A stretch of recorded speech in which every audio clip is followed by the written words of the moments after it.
السلام عليكم ورحمة الله وبركاته.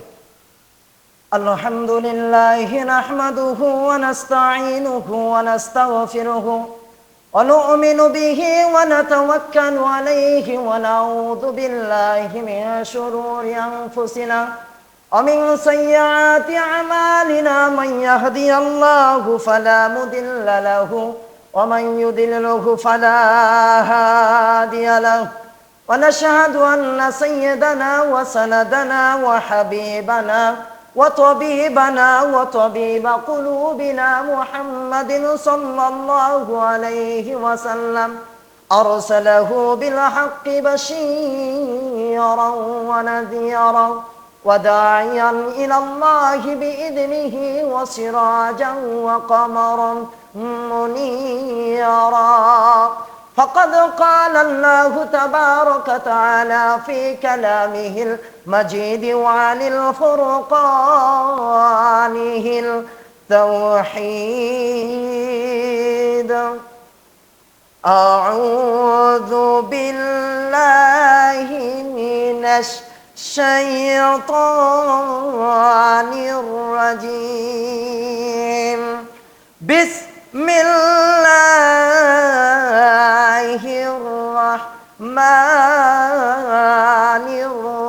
الرحيم.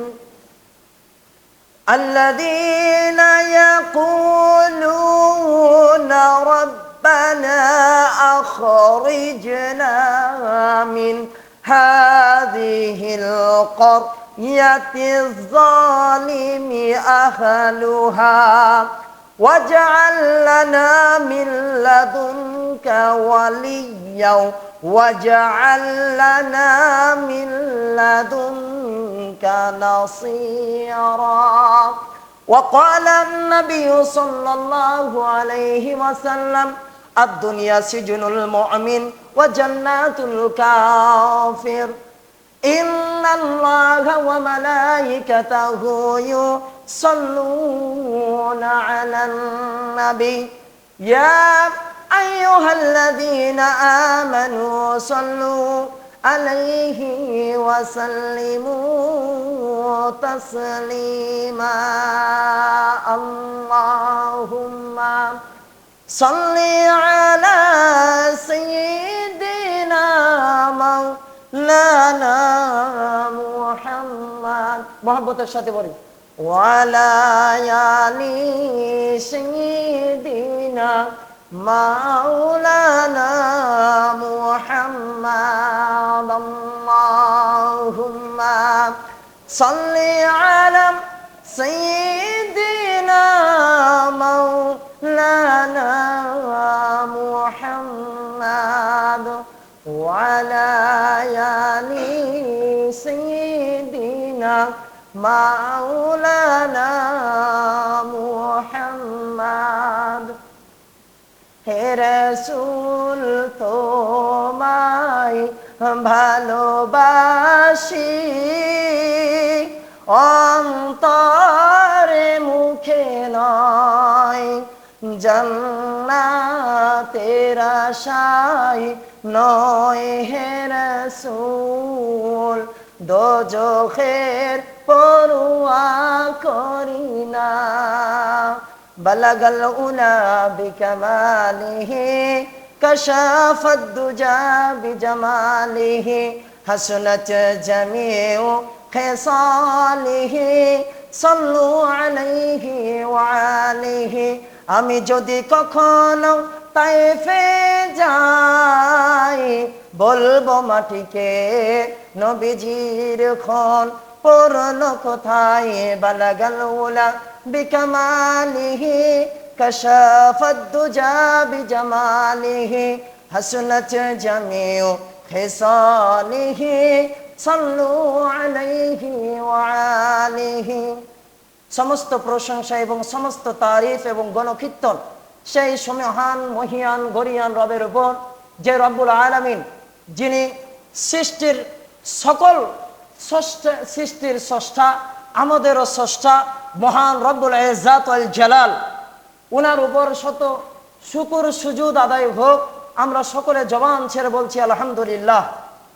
সমস্ত দুরুদে তাসলিমা বর্ষিত হোক আখিরে জাহানের নবী, সর্বশ্রেষ্ঠ পয়গম্বর, সর্বশ্রেষ্ঠ নবী, 18,000 মাখলুকাতের সর্বশ্রেষ্ঠ পয়গম্বর, সৈয়দুল মুরসালিন, ইমামুল মুরসালিন, খাতামুন নবিয়্যিন, ওনার উপর সকল দুরুদে সালাম বর্ষিত হোক। আমরা সকলেই বলছি সাল্লাল্লাহু আলাইহি ওয়াসাল্লাম।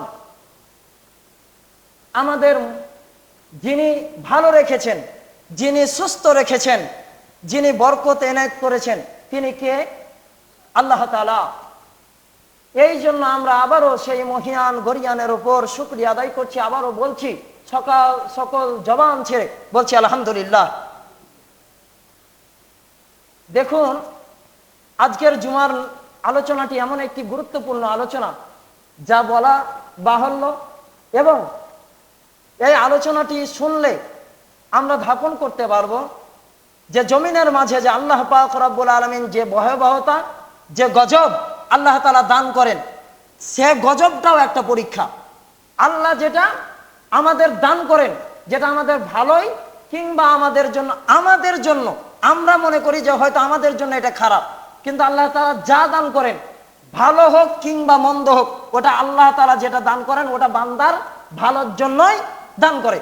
এই জন্য আমাদের সর্বাবস্থায় আমরা আল্লাহ তাআলার কাছে এই বলে দোয়া করবো, আল্লাহ তাআলা আমাদের জন্য যা মঙ্গল হয়, যা কল্যাণকর হয় তা আমাদেরকে দান করো। আর আমরা যা কিছু চাই তোমার কাছে, সেটা যদি আমাদের জন্য অকল্যাণ হয়, অমঙ্গল হয়, সেটা যদি আমরা চাই যে ওই জিনিসটা আমাদের লাগবেই, হয়তো 10 তলা বাড়ি লাগানোর কথা ছিল, বা হয়তো 2 তলা বাড়ি লাগার কথা ছিল, অথবা 5 লাখ টাকার দরকার, এখন এই মুহূর্তে আল্লাহ তাআলা যদি এই মুহূর্তে যদি দান করেন কোনো কারণবশত, আমরা তারপরেও যদি আল্লাহ তাআলাকে চাই যে আল্লাহ তাআলা দিতেই হবে, তাহলে আল্লাহ তাআলাকে এইভাবে বলতে হবে যে আল্লাহ তাআলা আমাদের জন্য যে বিষয়টা অমঙ্গল, যে বিষয়টা আমাদের জন্য যেটা আমাদের সাফল্য বয়ে আনবে না, ওই বিষয়টাকে তুমি মঙ্গল বানায় দাও, আমাদের জন্য কল্যাণকর বানায় দাও, আমাদের জন্য সাফল্য করে দাও। আল্লাহ তাআলাকে এই বলে কি করতে হবে? চাইতে হবে। আপনি যদি না চাইতে পারেন, হায় আফসোস, আপনি কিছুই পারলেন না। কারণ চাইলে আল্লাহ তাআলা দিবেন। আল্লাহ তাআলা বলছেন, উদউনি, বান্দা যখন আমি আল্লাহ রাব্বুল আলামিনের কাছে যখন চাইবে, আমি আল্লাহ রাব্বুল আলামিন বান্দার সমস্ত চাওয়াগুলো কি করে দিব? পূর্ণ করে দেব। তো আল্লাহ রাব্বুল আলামিন এই যে চলমান শাওয়াল মাস, এই শাওয়াল মাসের বিভিন্ন গুরুত্বপূর্ণ ফজিলত রয়েছে। তার ভিতরে যেমন রোজার ফজিলত রয়েছে, তেমনি ফেসবুকের মাঝে স্ট্যাটাস দেখতে পাওয়া যায় যে শাওয়াল মাসে বিয়ে করা সুন্নাত। স্ট্যাটাস চলছে চলমানে যে শাওয়াল মাসে বিয়ে করা সুন্নাত। এটাও কিন্তু একটা বুখারী মুসলিমের হাদিস। কিন্তু কথা হলো যে ছেলে সন্তান যখন বয়স হয়ে যায়, বাবা মাকে বলতে পারে না যে বাবা মা বিয়ে দিয়ে দেন। কিন্তু ছেলে পিলে যে বলতে পারে না বাবা মাকে, তখন কি করে জানেন? ওই যে ওয়াজ ডাউনলোড করে, বিয়ের ওয়াজ, যেগুলো ওই যে কোনো কম্পিউটারের দোকান থেকে যেগুলো ভরে পাওয়া যায়, ওগুলো নেয়, তাও হোক তাও, বা হয়তো নেট থেকে ডাউনলোড করা হোক তাও, বিয়ে ওয়াজ গেলা বারবার বাজাবে বাড়িতে, বারবার বাজাবে, যেন বাপ শুনতে পায় যে বেটার বয়সী আছে, বিয়ে দিতে হবে। এই জন্য বিয়ের ওয়াজ গেলাই বারবার কিন্তু বাড়াবে। তো যেই ছেলে পিলাগুলো ইচড়ে পাকা, যাদের বিয়ে হয়নি, তারাই একমাত্র স্ট্যাটাস গুলো দিবে এইরকম যে শাওয়াল মাসে বিয়ে করা সুন্নাত, মানে বিয়ে করবে তাই। তো শাওয়াল মাসে যেমন বিয়ে করা সুন্নাত, তেমনি শাওয়াল মাসে রোজা করাও কিন্তু একটা বিধান, আল্লাহ রসুলের দেওয়া কিন্তু সুন্নাত। কারণ আল্লাহ রসুল বলছেন যে মাহে রমাদানের রমজানগুলো, রোজাগুলো পূর্ণতার সহিত আদায় করার পর যে শাওয়াল মাসে 6টা রোজা আদায় করতে পারলো, সে যেন সারা বছর রোজা রাখার সওয়াব পেয়ে নিল। বলছি আলহামদুলিল্লাহ। তাহলে কত বড় একটা বরকতপূর্ণ এই সময়, এই মাস। তো এইরকম করে শাওয়াল মাসে, এইরকম করে এই চলমান এপ্রিল মাসে একটা কুসংস্কার, মাস, অমঙ্গল মাস, বান্দার জন্য গজবের মাস, পহিলা বৈশাখ, যেটা 14 তারিখ এপ্রিল মাস চলে গেল। কবি বলছেন, রওনা পার্কের গোড়ায় গোড়ায়, রওনা পার্কের গাছের গোড়ায়, বসছে দেখো জোড়ায় জোড়ায়, হক আসছে বাতিল তো কাঁপছে, তাদের ঠেকাবে বলতে বলায়। রওনা পার্কের বটমূলের কাছে পহেলা বৈশাখ উদযাপন করার জন্য পান্তা ভাত আর ইলিশের সৈলাব শুরু হয়ে যায় কখন? পয়লা বৈশাখে। কিন্তু পয়লা বৈশাখ যে এবার এপ্রিল মাসে, আবার এপ্রিল মাসেই আবার শাওয়াল মাস পড়ে গেল। রোজাটাও যদি কেউ যদি সেই দিন যদি আদায় করতে পারতো, আল্লাহ তাআলা দেখতো যে বান্দা আমার রোজা রেখেছে, আর বান্দা এই পয়লা বৈশাখের দিন রোজা রেখেছে, আল্লাহ রাব্বুল আলামিন তাকে একটা শহীদি মর্যাদা দান করতো। কারণ ওই ব্যক্তি শয়তানের সাথে যুদ্ধ করেছে। কার সাথে? শয়তানের সাথে যুদ্ধ করে সে রোজা করেছে। কারণ শয়তান সেদিন অনেক ধোঁকা দিবে যে বান্দারে আজকে তুই রোজা করিস না, আজকে তো পান্তা ভাত আর ইলিশ মাছ খাওয়ার দিন, আজকে তো পয়লা বৈশাখ উদযাপন করার দিন, বান্দারে আয় আয় না সবাই মিলে একসাথে করে জোড়ায় জোড়ায় বসি গাছতলায় বটমূলের নিচে, আর আমরা পান্তা ভাত আর ইলিশ খাই। সেই যুগ থেকে, সেই জামানা থেকে, ওই ঢাকার মতো ওই রওনা পার্কের থেকে আল্লাহ রাব্বুল আলামিন এই যে নিতান্ত ভাবে একটা এলাকায়, একটা গ্রাম্য পরিবেশে আল্লাহ রাব্বুল আলামিন যে আমাদেরকে রেখেছেন, আমরা ওই পাপের সাথে আমরা কেউ নিয়োজিত নই। আমরা সেই ইহুদি নাসারা কৃষ্টি কালচারদের সাথে আমরা নিয়োজিত নই। এই জন্য আমরা আবারও আল্লাহ তাআলার উপর শুকরিয়া আদায় করছি, আলহামদুলিল্লাহ। সেই দৃষ্টিকোণ থেকে এই এপ্রিল মাসেই আমরা যদি অন্যদিকে যদি তাকাতে চাই, তো দুবাইয়ে বন্যায় সয়লাব, বিভিন্ন পত্রিকায়, বিভিন্ন টেলিভিশনের নিউজে আমরা দেখতে পাচ্ছি যে দুবাই একবারে ডুবে আছে। দুবাই কি আছে? ডুবে আছে। তো আল্লাহ রাব্বুল আলামিন এমন এমন কতগুলো জায়গায় আল্লাহ রাব্বুল আলামিন ইজ্জত ওয়াল জালাল তিনি বান্দাদেরকে পরীক্ষা করে থাকেন, যা বলার কথা না। বান্দারা যে পরীক্ষা আল্লাহ রাব্বুল আলামিন এই দুনিয়ার মাঝে বান্দাদেরকে দান করে থাকেন, এই পরীক্ষার মাঝে দুবাইয়ের যে ডুবে যাওয়া যে একটা পরীক্ষা, কিছুদিন আগে আমরা দেখলাম যখন এই যে মায়ানমারেরা যখন রোহিঙ্গাদের যখন আমাদের প্রধানমন্ত্রী শেখ হাসিনা, দেশরত্ন বঙ্গবন্ধু শেখ মুজিবুর রহমানের সুযোগ্য কন্যা শেখ হাসিনা, তিনি যে একটা সুন্দর রোহিঙ্গাদের জন্য একটা বসস্থানের ব্যবস্থা করেছেন, একটা বসতির একটা ব্যবস্থা করেছেন, খাবার দাবারের ব্যবস্থা করেছেন, একটা ভূখণ্ড তাদের জন্য রেখে দিয়েছেন। তাহলে সেই জায়গা থেকে যে মায়ানমারের যে কথিত যে মুসলমানগুলো, তারপরে অনেক রোহিঙ্গাগুলো যেগুলো ভাত পেত না, কাপড় পেত না, তাদেরকে খাবার দিয়েছেন, পরনের জামা দিয়েছেন, কাপড় দিয়েছেন, অনেক দান দক্ষিণা দ্বারা, সহায়তা দ্বারা তাদেরকে কি করেছেন? ত্রাণ দিয়েছেন। ওই রকম করে আমরা তারপরে কাশ্মীরের উপরে মুসলমানদের উপরে যে জুলুম আর নির্যাতন শুরু হলো, এগুলো সব আল্লাহ তাআলার উপর থেকে কি এক একটি পরীক্ষা। এরকম করে আস্তে আস্তে আস্তে ফিলিস্তিনের উপরে যেই মসজিদুল আকসার দিকে আল্লাহ তাআলার নবী সর্বশ্রেষ্ঠ পয়গম্বর সাইয়্যিদুল মুরসালিন ইমামুল মুরসালিন খাতামান নবিয়্যিন নূরুল মুজাসসাম হাবিবুল্লাহ সাল্লাল্লাহু আলাইহি ওয়াসাল্লাম তিনি যেই দিকে মুখ করে সালাত আদায় করতেন, সেই বাইতুল আকসা ফিলিস্তিনের এই মসজিদটি ইহুদি নাসারারা দখল করে রেখেছে। আল্লাহ রাব্বুল আলামিন সঙ্গে সঙ্গে বলছে যে বান্দারে, তোরা যে ফিতনা ফাসাদ সৃষ্টি করছিস, তো তোদের জন্য আমি একটা ভালো একটা ব্যবস্থা করে দিলাম। সঙ্গে সঙ্গে কিছুদিন থেকেই শুরু হয়ে গেছে ইরানের পাল্টা জবাব। ইরানের পাল্টা জবাব শুরু হয়েছে কার উপরে? ইসরায়েলের উপরে। যারা মুসলমানদের উপরে যারা জুলুম করবে, যারা নির্যাতন করবে, তাদের উপরে আল্লাহ রাব্বুল আলামিন দুনিয়াতে তো একটা সার্টিফিকেট রেখেছে, আযাব রেখেছে, গজব রেখেছে। আল্লাহ রাব্বুল আলামিন হাসরের মাঠেও তাদের জন্য আযাব এবং গজবের অটোমেটিক্যালি ব্যবস্থা রেখেছে, অটোমেটিক্যালি ব্যবস্থা রেখেছে। তো এইরকম করে ওই দৃষ্টিকোণ থেকে আমরা আরেকটি বিষয় দেখতে পাচ্ছি, দুবাইয়ের যে এই পানিতে ডুবে যাওয়ার যে এই যে কথা, এই যে দুবাই যে ডুবে যাচ্ছে পানিতে, এর কিছু কিছু কারণ আছে, এর কিছু কিছু কারণ আছে। এটা আযাবও হতে পারে, প্রাকৃতিক কোনো বিষয় হতে পারে। কিন্তু একটা কথা, যে প্রাকৃতিক কোনো বিষয় বললেই যে আযাবের কথা আসবে না তা কিন্তু নয়। আল্লাহ তাআলা বান্দার উপরে খুব তাড়াতাড়ি এমনি কোনো কিছু চাপাইয়া দেন না। আল্লাহ রাব্বুল আলামিন বান্দাকে অনেক ভালোবাসলে আল্লাহ তাআলা বান্দার উপর পরীক্ষা দেন। আর আল্লাহ রাব্বুল আলামিন বান্দা যদি অনেক বিয়াদবি করে তাহলেও পরীক্ষা দেন। তাই পরীক্ষা দুই রকমের হতে পারে। এক নম্বর পরীক্ষা, বান্দাকে যদি অতি মাত্রায় আল্লাহ রাব্বুল আলামিন যদি ভালোবাসে পরীক্ষা নেন। আর বান্দা যদি অতি মাত্রায় আল্লাহ তাআলা শানের উপরে, আল্লাহ তাআলার নবীর উপরে, আল্লাহ তাআলার পাঠানো এই মুসলমান জাতির উপরে, যেই জাতির উপরে আল্লাহ তাআলার কথা ছিল ওমা খলাকাতুল জিন্না ওয়াল ইনসা ইল্লা লিয়াবুদুন, আল্লাহ তাআলা বলছেন আমি জিন জাতিকে মানুষকে সৃষ্টি করেছি একমাত্র জমিনের মাঝে আমার মানে আল্লাহ তাআলার কি করবে? ইবাদত করবে, দাসত্ব করবে। একমাত্র কার? আল্লাহ তাআলা। আল্লাহ তাআলা যখন দাসত্ব করবে না, ইবাদত করবে না, আল্লাহ তাআলার দিক থেকে যখন অমুখাপেক্ষী হবে, আল্লাহ রাব্বুল আলামিন বলছেন যে বান্দা এবার তোমাকে সাইজ করতে হবে। এই সাইজ করার পন্থায় আল্লাহ রাব্বুল আলামিন নিয়ে আসেন।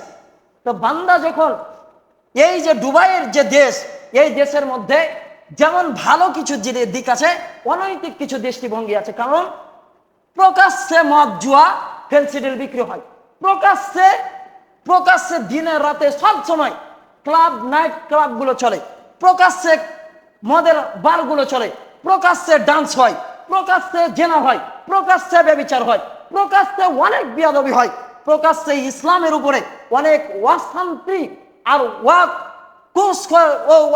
কুসংস্কার জাতীয় সব কৃষ্টি কালচার গুলো তাদের মধ্যে বিরাজমান করে। সিনেমা শুটিং করে, কিসের শুটিং করে, এখান করে সেখান করে, করতে করতে কত সয়লাভ। আল্লাহ রাব্বুল আলামিন সব দৃষ্টিকোণ থেকে বাংলাদেশকে হেফাজত করেছেন। কারণ বাংলাদেশ হচ্ছে আউলিয়ার দেশ।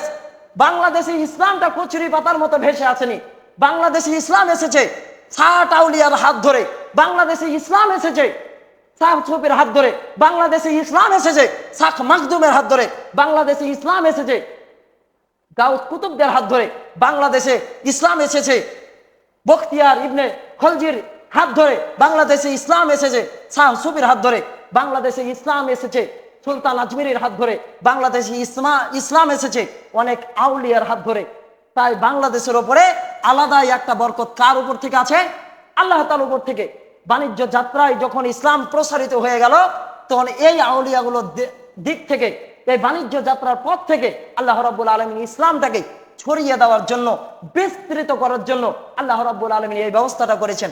তা আল্লাহ পাক রব্বুল আলামিন তিনি দেখছেন যে বান্দারা যখন আল্লাহ রাব্বুল আলামিনের যখন শরণাপন্ন হয় না, আল্লাহ রাব্বুল আলামিনের সাথে যখন নাফরমানি করে, বিয়াদবি করে, আল্লাহ রাব্বুল আলামিন বলেন যে বান্দারে যখন তুমি আমার সামনে যখন বিয়াদবি করো, আমার দিকে যখন বিয়াদবি করো, কিছু কিছু কারণে তোমাদের উপরে কিছু কিছু আযাব আছে। কোন কোন কারণে কোন কোন আযাব আছে আমরা এবার হালকা কয়েকটা কারণগুলো দেখে নিই। আল্লাহ রাব্বুল আলামিন তিনি বলছেন মানুষ যখন পাপ করতে করতে করতে করতে মানুষ যখন পাপের সীমা ছড়িয়ে যায়, তখন আল্লাহ তাআলা শাস্তি নাজির হয়।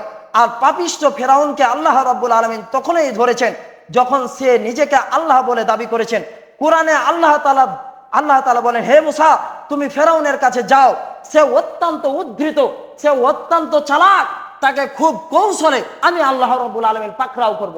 একটি কথা জানেন, ফেরাউন যে পোশাকটা পরতো, সেই পোশাকটা এই সুন্নাত তরিকার পোশাক, এই সুন্নাত তরিকার পোশাক ফেরাউন পরতো। তাই ফেরাউনকে সেই সময় পর্যন্ত ধরেনি। ফেরাউন ওই পোশাকটা যতদিন পরেছিল, ফেরাউনকে ওই সমস্ত জায়গায় ধরেনি। ফেরাউন ওর যে কিতাবের ভিতরে পাওয়া যায় যে ফেরাউনের যে বসত ভিটাটা যেটা ছিল, ওই ফেরাউনের বসত ভিটার উপরে বিসমিল্লাহির রহমানির রহিম নামের একটা খণ্ড চিত্র ছিল। এই জন্য ফেরাউনকে আল্লাহ তাআলা ধরেনি। কিন্তু যেই সময় ফেরাউনকে ধরেছে, তখন কি ফেরাউন তার বসত ভিটায় ছিল? ফেরাউন কিন্তু তার বসত ভিটায় ছিল না। নীল নদের সাগরের ভিতরে যখন চলে এসেছে, তখন আল্লাহ রাব্বুল আলামিন ফেরাউনকে ধরেছে। আল্লাহ রাব্বুল আলামিন বিবি আয়েশাকে এত ধৈর্যশীলতা ভাবে তৈরি করেছেন, বিবি আয়েশাও ফেরাউনের নামে কোনোদিন কোশ্চিন কালো আল্লাহ তাআলার কাছে মামলা দায়ের করেনি। আল্লাহ রাব্বুল আলামিনকে শুধু বিবি আয়েশা বলেছেন এইরকম করে,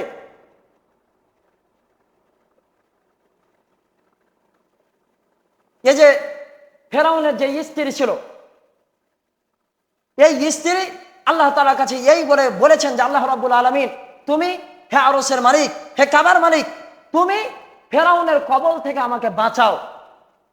তাহলে এই সমস্ত জায়গা থেকে যে আরো আল্লাহ রাব্বুল আলামিন অপর একটি আয়াতে বলছেন যে আল্লাহ তাআলা যখন স্থল এবং সাগরের মাঝে ফাসাদ বা অনিয়ম বিশৃঙ্খলা যখন পায়, আল্লাহ রাব্বুল আলামিন তিনি বলছেন যে যখন সাগরের ভিতরে স্থলে কিংবা জমিনে যখন দেখো যে উর্বরতা বেড়ে যায়, সাগরের পানি বৃদ্ধি পায়, জমিনের মাঝে অরাজকতা সৃষ্টি হয়, এটা হচ্ছে তোমাদের হাতের কামাই, এটা হচ্ছে তোমাদের হাতের কামাই।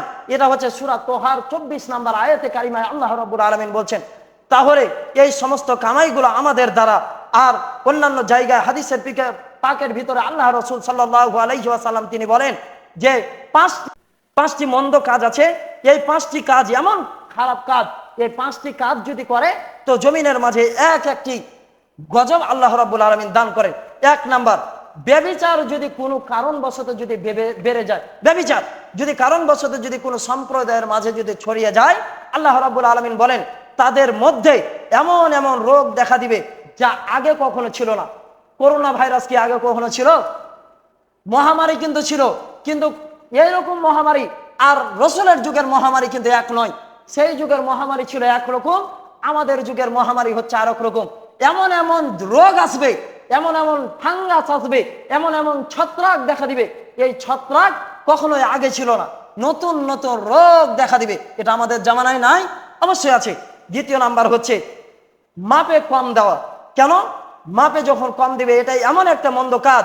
যদি কোনো জাতির মধ্যে যদি জন্ম নেয় যে তারা এই মাপে কম দেওয়া দেয়, দর কষাকষি, একটা বোতলে যদি 1 লিটার যদি পানি থাকে, 1 লিটার পানি বা 1000 গ্রাম পানি, 1000 গ্রাম পানি আমার কাছে আছে, 10টা মানুষ আমার সামনে আছে, তাহলে 10টা মানুষকে 1000 মিটার পানি যদি আমি ভাগ করে দিই, তাহলে প্রতি জনের কাছে কয় মিটার করে ভাগ করা হবে? 100 মিটার। আমি যদি একটা মানুষকে যদি 100 মিটারে যদি 1 মিটার যদি বৃদ্ধি করে দিই, তাহলে আরেকজনের ভাগ থেকে 1 অংশ কমে গেল না? 1 মিটার কমে গেল না?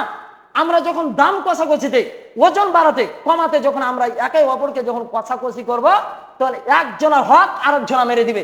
এই হক যদি আরেকজনের হক যখন আরেকজনা মেরে দিবে, তখন জমিনের মাঝে কি হবে? দুর্ভিক্ষ সৃষ্টি হবে। কারণ আল্লাহ তাআলার ফয়সালা এভাবেই, যাকে যতটুকু রুজি দিয়েছেন তাকে সেই রূপটুক রুজি তাকে পেতে হবে। এর উপরে কেউ যদি করে সেটা জুলুম, আর জুলুমের মাপ কখনোই কি হবে না? মাফ হবে না। জুলুমের গুনাহ কখনোই মাফ হবে না। কারণ আল্লাহ রাসূল বলেছেন আর জুলমু জুলমাতুন ইয়াউমাল কিয়ামা, জুলুম অন্ধকার হয়ে কিয়ামতের দিন কি করবে? দেখা দিবে, চলে আসবে। এবার আসি 3 নাম্বার, যাকাত। যাকাত যদি না দেওয়া হয়, এটা এমন একটি মন্দ কাজ যেটা দেখা দেয় আকাশে বৃষ্টি বন্ধ হয়ে যায়। কেউ যদি যাকাত যদি না দেয়, কেউ যদি যাকাত যদি আদায় না করে, জমিনে যে বৃষ্টি হওয়ার কথা ছিল এই বৃষ্টিটা বন্ধ হয়ে যায়। রহমতের বর্ষণ, রহমতের বৃষ্টি আল্লাহ রাব্বুল আলামিন বন্ধ করে দেন, বৃষ্টি হয় না, খরা আর খরা, খরা আর খরা। এমনও তো বাংলাদেশে অনেক অঞ্চল আছে যেই জায়গাতে বৃষ্টি হয় না, মানে হয় না, কোনোদিন পানি চোখেই দেখেনি। বৃষ্টির জন্য তখন কি করে? তখন দোয়া করে, ইস্তেসকার নামাজ পড়ে।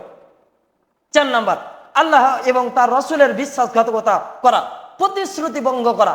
যেই কথা ছিল আল্লাহ তাআলার রসুলের সাথে, যেই কথা ছিল আল্লাহ তাআলার ওয়াদার সাথে, এই ওয়াদার যখন তারা বরখেলাপ করে, তখন তাদের উপরে জুলুম আর নির্যাতন চলে আসে। আর 5 নাম্বার হচ্ছে কিতাব অনুযায়ী শাসন কার্য চালানো। যদি কোনো মানুষ যদি কিতাব অনুযায়ী যদি তার শাসন কার্য যদি না চালায়, যদি কোনো রাষ্ট্রের প্রেসিডেন্ট, কোনো রাষ্ট্রের যদি নেতৃত্ব কোনো ব্যক্তি দেওয়া ছাড়া এই নেতৃত্ব যদি সে যদি নিজের নেতৃত্বটা বজায় রাখার পরে কোরআন এবং সুন্নাহ অনুযায়ী কেউ যদি পরিচালনা না করে, তার ভিতরে বেজাল আসবে। আল্লাহ রাব্বুল আলামিন আমার বলা আয়াতে কারিমার ভিতরে আল্লাহ রাব্বুল আলামিন তিনি বলছেন, আল্লাযীনা ইয়াকুলুনা রাব্বানা আখরিজনা মিন হাযিহিল ক্বরিয়াতিজ যালিমি আহলুহা ওয়াজআলনা মিন লাদুনকা ওয়ালিয়্যান ওয়াজআলনা মিন লাদুনকা নাসীরা। আল্লাহ রাব্বুল আলামিন বলছেন, আল্লাহ তাআলার বান্দারা যখন কোনো এমন কোনো জায়গায় পড়ে যাবে, কোনো বান্দা যদি এমন কোনো দেশে যদি পড়ে যায় যেই দেশে তাদের উপরে জুলুম করা হয়, নির্যাতন করা হয়, সেটা দুবাইও হতে পারে, সেটা বাংলাদেশেও হতে পারে, সেটা ফিলিস্তিনও হতে পারে, সেটা পালাস্তাইনও হতে পারে, সেটা ইরাকেও হতে পারে, সেটা আমেরিকাও হতে পারে। এমন কোনো দেশে যদি হয়ে যায় যে তাদের উপরে জুলুম এবং নির্যাতন চলে আসে, আল্লাহ রাব্বুল আলামিনের বান্দারা আল্লাহ তাআলার দরবারে 2 কান হাত তুলে দিবে। আল্লাহ রাব্বুল আলামিন দোয়া শিখিয়ে দিয়েছেন, রব্বানা আখরিজনা মিন হাযিহি ক্বরিয়াতিজ যালিমি আহলুহা ওয়াজআল লানা মিন লাদুনকা ওয়ালিয়্যান ওয়াজআল লানা মিন লাদুনকা নাসীরা। 4 নাম্বার সূরা নিসা 75 নাম্বার আয়াতে কারিমায় আল্লাহ রাব্বুল আলামিন বলছেন, আল্লাহ তাআলা বলছেন, হে আমাদের রব, বান্দারা আমি আল্লাহ রাব্বুল আলামিনের কাছে বলবে, ওয়াল্লাযীনা ইয়াকুলুনা রাব্বানা আখরিজনা, আল্লাহ রাব্বুল আলামিনের কাছে বান্দারা বলবে, হে আমাদের রব, আমাদেরকে অত্যাচারী এই নগরী থেকে বের করে দাও, অত্যাচারী শাসকদের হাত থেকে আমাদের পরিত্রাণ করে দাও।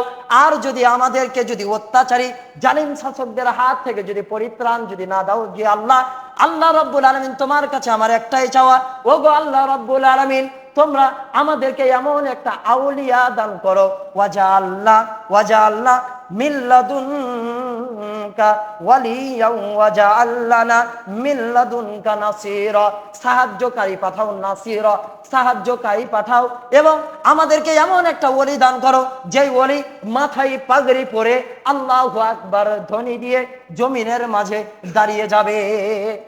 একজন ন্যায়পরায়ণ যদি শাসক হয়, যখন কোনো আল কারিম ইদা ওয়াদা ওয়াফা, কোনো দয়াবান ব্যক্তি যদি ওয়াদা করে, তখন তার দয়া সে কি করে, তখন তার দায়িত্ব সে সঠিকভাবে আদায় করে। কোনো ন্যায়পরায়ণ শাসক যদি না হয়, তাহলে আপনার উপরে আমার উপরে সে ইনসাফ কায়েম করতে পারবে না। তাই ইনসাফ কায়েম করার জন্য আমাদের যেটা করতে হবে, সেটা দুবাই হোক বা অন্য কোনো রাষ্ট্র হোক, যদি সেখানে যদি খারাপ যদি অশ্লীলতা বেহাইয়াপনা যদি ছড়িয়ে যায়, সেখানে যদি গজব আসে, আল্লাহ তাআলার কাছে দোয়া করতে হবে, এই বলে, আল্লাহ তাআলা জমিনের মাঝে ন্যায়পরায়ণ একজন শাসক দান করো, কেন যেন আমাদের মাঝে যেন বন্টন করতে পারে, আমাদের মাঝে যেন শান্তি শৃঙ্খলা যেন বজায় রাখতে পারে। এই জন্য ন্যায়পরায়ণ শাসক কার কাছে চাইতে হবে? বলেন, কার কাছে চাইতে হবে? আল্লাহ তাআলার কাছে। এটা আল্লাহ তাআলার কাছেই চাইতে হবে। একজন বলছে আল কোরআনের আলো ঘরে ঘরে জ্বালো, আরেকজন বলছে আল কোরআনের আলো বাড়িতে বাড়িতে জ্বালো, আরেকজন বলছে আল কোরআনের আলো সংসদে জ্বালো। তিন প্রকারের স্লোগান। এবার আসি, তিন প্রকারের স্লোগান কেমন? একজন বলছে যে উমুককে যদি না ছাড়া হয়, উমুককে যদি জামিন না দেওয়া হয়, প্রতিটা ঘরে ঘরে আগুন জ্বালিয়ে দেওয়া হবে। ইসলাম কি এসেছে কারোর ঘরে আগুন জ্বালিয়ে দেওয়ার জন্য? কি বলেন? আল্লাহ রসুল বলছেন, আমি যদি কখনো ইন্তিকাল করি, তোমরা কি জামাতটাকে ভঙ্গ করে দিবে? ইসলামটা থেকে কি বিচ্ছিন্ন হয়ে যাবে? আল্লাহ তাআলা রসুলের সাহাবীরা বলছে না।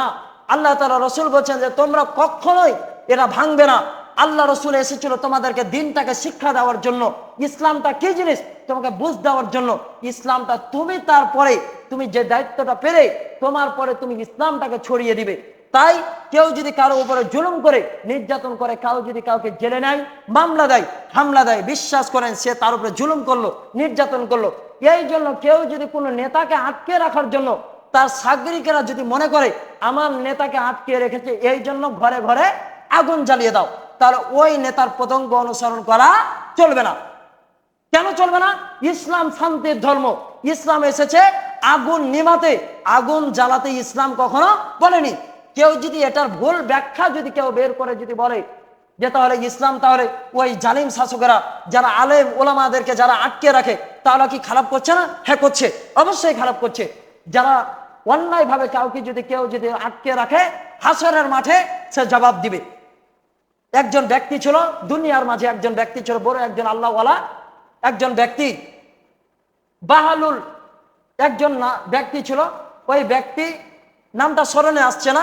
ওই ব্যক্তি এইরকম বলতো যে আনাল হক, আনাল হক, আমি তোমাদের খোদা, আমি রব, আমি রব, আনাল হক, আনাল হক করে কিন্তু ওই লোকটা কিন্তু দৌড়িয়ে বেড়াতো। ওই ব্যক্তি একদিন বলছে, একদিন সবাই শুনতে পাচ্ছে আনাল হক, আমি রব, আমি রব, আনাল হক, আনাল হক। আনাল হক মানে কি? ওলামা ইকরাম চিন্তা করলো যে আনাল হক মানে তো আমি তোমাদের রব, আমি তোমাদের খোদা। তো বলছে এই যদি খোদা দাবি করে, তাহলে আমাদের একজন তো প্রভু আছে, তাহলে এই গুমরা হয়ে গেছে। এই যদি বাঁচা থাকে তাহলে সকলকে গুমরা করে দিবে। ওকে কি করতে হবে? ওই ওকে ফাঁসি দিয়ে দিল। সবাই মেলা লটকে ওকে ফাঁসি দিয়ে দিল। স্বপ্নে দেখছে যতগুলো লোক ওই লোকটাকে ফাঁসি দিয়েছে, সবগুলো লোক পাপিষ্ঠ। কারণ ওই লোকটা যা বুঝাতে চেয়েছে তারা বুঝতে পারেনি। ওর মুখের জড়তার জন্য ওর ভঙ্গিমাতে দোষ ছিল, কিন্তু তাকে যে অন্যায় ভাবে যে তাকে দোষ দিয়ে তাকে যে সে ফাঁসির কাস্টে যে ঝুলিয়ে দিল, এই জন্য সকলে গুনাহগার হয়ে গেল। সকলে কি হলো? গুনাহগার হয়ে গেল। তাই আমাদের উচিত হবে যে সব সময় হামলা মামলা সব সময় কেউ যদি কাউকে দিয়ে দেয়, ধৈর্য ধারণ করতে হবে। একমাত্র দেখছে কে? আল্লাহ তাআলা দেখছে। কারণ এই দুনিয়ার যদি মামলাতে যদি আপনি গ্রেফতার হয়ে যান, মানুষ বলে যে দুনিয়ারা হচ্ছে চার ভাই। আমি একদিন বলেছিলাম রহমত আলী, বরকত আলী, মোহাম্মত আলী আর মতলব আলী। তিন ভাই মরে গেছে, এক ভাই বেঁচে আছে মতলব আলী। সব বেটা এক একটা পেটে পেটে কি নিয়ে বাস করে, মতলব বাস করে, কাকে কোন ভাবে ফেলতে পারবে আর কার উপর দেখে কখন চলতে পারবে। তো দুনিয়ার বুকে মামলা চলে চার দৃষ্টিতে। কয় ভাগে মামলা চলে বলেন? কয় ভাগে? 4 ভাগে মামলা চলে। মামলা কেউ যদি চালাইতে যায়, মামলা কেউ যদি মোকদ্দমায় কেউ যদি যায়, মামলা চালাইতে 4টা কাজ করা লাগে। 1, টাকা, হয়রানি, পেরেশানি আর আমলা। এ 4 জিনিস দিয়ে চলে মামলা। মামলা চলে কয় জিনিস দিয়ে? কয় জিনিস বলেন? কয় জিনিস? 4 জিনিস দিয়ে। 1 হচ্ছে টাকা, বলেন কয়? 1 নাম্বার টাকা, 2 নাম্বার হচ্ছে হয়রানি, তারপর হচ্ছে পেরেশানি, তারপর হচ্ছে আমলা। এ 4 জিনিস দিয়ে চলে মামলা। আপনি যদি মামলায় যদি ফেসে যান, দুনিয়ার মামলায়, টাকা লাগবে, পেরেশানি হতে হবে, হয়রানি হতে পারে হবে, তারপরে আমলা খেতে হবে। আপনি যদি কাউকে ডুবরাতে চান, আপনি যদি কাউকে ডুবাতে চান, তাহলে অবশ্যই আপনাকে গলা পর্যন্ত নামা লাগবে। আপনি যদি গলা পর্যন্ত না নামেন, আপনি আরেকজনকে টুটি পর্যন্ত আপনি চুবড়াতে পারবেন না। এভাবে বড় বড় বুজুর্গ তিনারা বলছেন যে যে জ্বালাতা হে কিসি গো ও ভি জ্বালতা হে জরুর। যে যাকে জ্বলাবে তাকেও জ্বলতে হবে। মিথ্যারা মামলা দিয়ে কেউ যদি কাউকে ফাঁসায়, তাকেও একদিন জনতার আদালতে আল্লাহ পাকের কাঠ গড়ায় তাকে ফাঁসতে হবে। তাই এই দুনিয়ার মামলা চালাতে 4 জিনিস লাগে: টাকা, হয়রানি, পেরেশানি আর আমলা। এই 4 জিনিস দিয়ে চলে মামলা। আর আখিরাতের মামলা চলে একটাই দৃষ্টিতে, যেদিন আল্লাহ রাব্বুল আলামিন বলবেন, তুমি যে দুনিয়াতে কাজটা করেছিলে, কাজটা ঠিক না বেঠিক, তোমাকে বলতে হবে না। প্রতিটা পশমের গোড়া গোড়া, প্রতিটা নখের গোড়া গোড়া, প্রতিটা চোখের গোড়া গোড়া, প্রতিটা চোখের পাপড়ি পাপড়ি, প্রতিটা মুখ, প্রতিটা হাত, প্রতিটা নখ সেদিন কথা বলবে। সেই দিন কিচ্ছু করা লাগবে না। মনিটরিজাইশন করে আল্লাহ রাব্বুল আলামিন দেখায় দিবে কার উপরে বান্দা কতটুকু জুলুম করেছো, কার উপরে কতটুকু আত্মসাৎ করেছো, কোন গোষ্ঠীর উপরে তুমি কিভাবে নির্যাতন করেছো। তাই যে গোষ্ঠী নির্যাতন করবে, যে গোষ্ঠী নির্মমতা করবে, ধৈর্য ধারণ করতে হবে কার উপর? আল্লাহর উপরে। আল্লাহ তাআলা বলছেন ইন্নাল্লাহা মাআস সাবিরিন। আল্লাহ তাআলা ধৈর্য ধারণকারীদের সাথে রয়েছেন। আল্লাহ তাআলার কাছে 2টা লাইন সব থেকে বেশি পছন্দনীয়। আল্লাহ রাব্বুল আলামিন বলছেন ইন্নামা আল উসরি ইউসরা, নিশ্চয় কষ্টের পরে সুখ রয়েছে, নিশ্চয় কষ্টের পরেই স্বস্তি রয়েছে, নিশ্চয় কষ্টের সাথে স্বস্তি রয়েছে। আর আল্লাহ রাব্বুল আলামিনের কাছে দ্বিতীয় লাইনটা হচ্ছে হাসবুনাল্লাহ ওয়া নি'মাল ওয়াকিল ওয়া নি'মাল মাওলা ওয়া নি'মাল নাসির। আল্লাহ রাব্বুল আলামিন বলছেন, যে ব্যক্তি আমি আল্লাহ রাব্বুল আলামিনের জন্য হয়ে যায়, আমি আল্লাহ রাব্বুল আলামিন তার জন্য হয়ে যায়। একবার বাদশাহ সুলাইমানের জামানায় বাদশাহ সুলাইমান সমস্ত কিছুকে তার সামনে, বাদশাহ সুলাইমানের জামানায়, বাদশাহ সুলাইমানের আগে ওই বাদশাহীর দায়িত্ব যার হাতে ছিল, যে বাদশাহ ছিল, ওই বাদশাহ গোটা গনিমতের মালকে, গোটা সোনাকে ছিটিয়ে দিলেন জমিনের মাঝে এবং সমস্ত প্রজাদেরকে জারি করে দিলেন, হ্যাঁ প্রজারা যাও, স্বর্ণ টুকরাগুলো তোমরা সংগ্রহ করে নাও। সমস্ত প্রজারা গেল, যাওয়ার পরে স্বর্ণ টুকরাগুলো সংগ্রহ করে নিল। এবার সুলাইমান আলাইহিস সালাম বাদশাহ সিংহাসনে পাঞ্জরে দাঁড়িয়ে আছে। সুলাইমান আলাইহিস সালামকে বলছে, সুলাইমান তুমি কি স্বর্ণ টুকরা ক্রয় করবে না? তুমি কি স্বর্ণ টুকরাগুলো তুমি কি সংগ্রহ করবে না? বাদশাহ সুলাইমান সঙ্গে সঙ্গে তিনি বলছেন তখন যে, হে বাদশাহ, ওরা যারা স্বর্ণ টুকরাগুলো যারা সংগ্রহ করতে গেছে, তারা শুধু স্বর্ণগুলো সংগ্রহ করতে গেছে, কিন্তু আমি তো শুধু স্বর্ণ চাই না, স্বর্ণের মালিক যে এই বাদশাকে আমি ভালোবাসি, এই জন্য এই বাদশাকে আমি চাই। স্বর্ণের টুকরার যে বাদশা, তাকেই সে চেয়ে নিলেন। তাহলে স্বর্ণ টুকরা বেশি দামি, দুনিয়া বেশি দামি না দুনিয়ার যে রব তিনি বেশি দামি? বলেন কে বেশি দামি? দুনিয়ার রব যিনি, সে বেশি দামি। তাই আমরা চাইবো একজনকে, তিনি কে? বলেন কে? আল্লাহ তাআলা। তাই আমাদের চাইবো আল্লাহ তাআলাকে।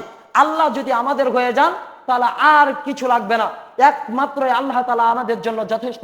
এই জন্য তিনি বলছেন হাসবুনাল্লাহ ওয়া নি'মাল ওয়াকিল ওয়া নি'মাল মাওলা ওয়া নি'মান নাসির। কেউ যদি আমি আল্লাহর হয়ে যায়, আমি আল্লাহ রাব্বুল আলামিন তার হয়ে যায়। তাই আমাদের নিয়তে থাকতে হবে, আমরা যা করছি একমাত্র স্বয়ং আল্লাহ রাব্বুল আলামিন দেখছেন। তাই কোন জাতির উপরে যদি জুলুম আছে, নির্যাতন আছে, গজব আছে, একমাত্র ধৈর্য ধারণ করতে হবে আল্লাহ তাআলার উপরে, পরিত্রাণ চাইতে হবে আল্লাহ তাআলার উপরে। আল্লাহ রাব্বুল আলামিন কথাগুলো বুঝে সুঝে আমল করার যেন আল্লাহ রাব্বুল আলামিন তৌফিক এনায়েত করুক। আমরা সকলেই বলছি আল্লাহুম্মা আমিন।